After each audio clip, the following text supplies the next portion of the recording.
Hand over the child, now. My blood froze as masked men stormed into the ICU, guns pointed at me and the medical staff. My newborn son squirmed in my arms, his tiny face scrunched up against my chest. I clutched him tighter, my body curling protectively around his fragile form. I said, hand him over. One of the men stepped forward, his voice muffled behind a black balaclava. Please, I begged, tears streaming down my face. He's just a baby. The sharp sting of a slap cut my words short. My head snapped sideways, vision blurring as rough hands tore my son from my grasp. I lunged forward desperately, my hospital gown tangling around my legs. No, please, give him back to me. The nurses cowered against the wall. Where was security? Where was Callus? My husband should have been here hours ago when my water broke, but the CEO of Lumicore was unavailable. Now, after hours of labor, after finally holding my beautiful boy in my arms, these monsters had appeared from nowhere. What happened next will haunt me until my dying breath. One of the men laid my son on the bed and grabbed a pillow. My scream tore through the room as he pressed it over my baby's face. My baby's tiny limbs flailed against the white cotton, his movements growing weaker until they stopped. No, God, no! I thrashed against the hands holding me back, my throat raw from screaming. The men laughed. They actually laughed. As my world collapsed around me, someone stepped toward me, the butt of a gun raised. Pain exploded across my temple as he slammed it against my head. I didn't lose consciousness, though I wished I had. Instead, I lay still, eyes closed, as tears leaked from my eyes. Suddenly, a phone chimed. A video call. Greetings, boss. I've done as you ordered. That voice. That familiar, impossible voice. Callus? The man moved the phone, presumably showing the horrific scene. Excellent work. My husband's cool, controlled tone sliced through me like a blade. And Donna? She's unconscious. Perfect. Callus sounded pleased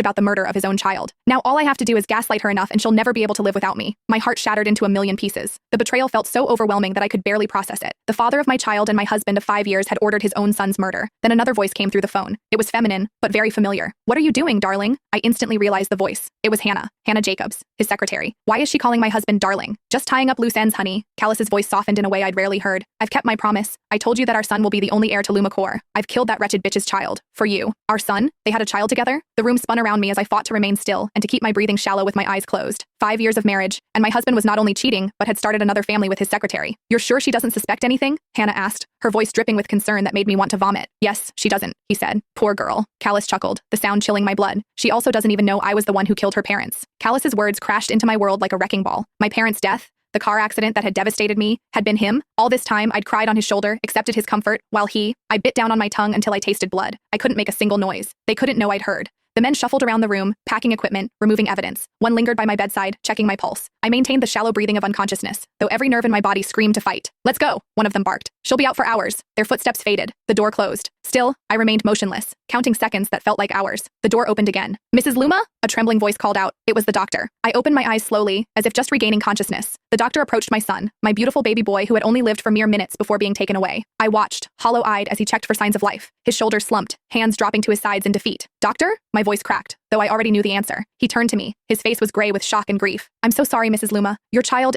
he's gone. The dam broke. Tears erupted from somewhere deep